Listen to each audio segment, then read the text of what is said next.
Се намалува бројката на повредени од пожарот во Куџани кои што се на болничко лекување. Уште 8 пациенти од скопските болници денеска ќе бидат пуштени на домашно лекување. Од пациентите што беа пратени на лекување во странство пак денеска ќе се вратат 9.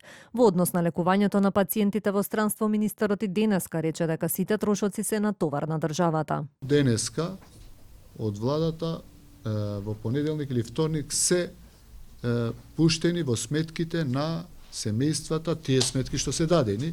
Може би има некој случај што не дал сметка кај што треба да биде пуштено. Меѓутоа, владата сите трошоци, буквално сите трошоци на сите пациенти се покриени. Од спиење и престој на семејствата, до лекувањето на пациентите, до транспорт на пациентите натаму и на враќање, и транспорт на родителите на одење и на враќање. Комплетно се е покриено од кај нас. Може би велам некој ако не дал податоци немаме. Трагедијата повторно ги отвори прашањата за приоритетите во здравствениот систем, за јакнувањето на службите за брза помош како и останатите клиники. Министерот за здравство рече дека се размислува за нов центар за изгореници во градската болница 8 септември, како и интегрирање на Скопскиот клинички центар. Оваа ситуација ни покажа дека клиничкиот центар треба да биде интегриран.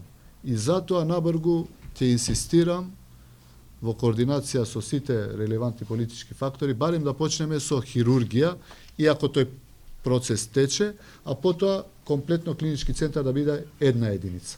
Со центар за изгореници веќе зборуваме со 8 септември, кај што беше оделот за инфективни болести, односно ковид центар, со директорот сме координирани, нему му требаат човечки ресурси и евентуално таму може да биде иден центар за изгореници, меѓутоа и да имавме сега центар за изгореници со 10 легла, за 200 пациенти е мал. Таравари информираше и дека се подобрува состојбата на критичните пациенти во странство. Иако се уште се во потешка состојба, сепак таа е подобра од вчера, па постои оптимизам дека ќе почне нивната состојба постепено да се подобрува, информираше министерот.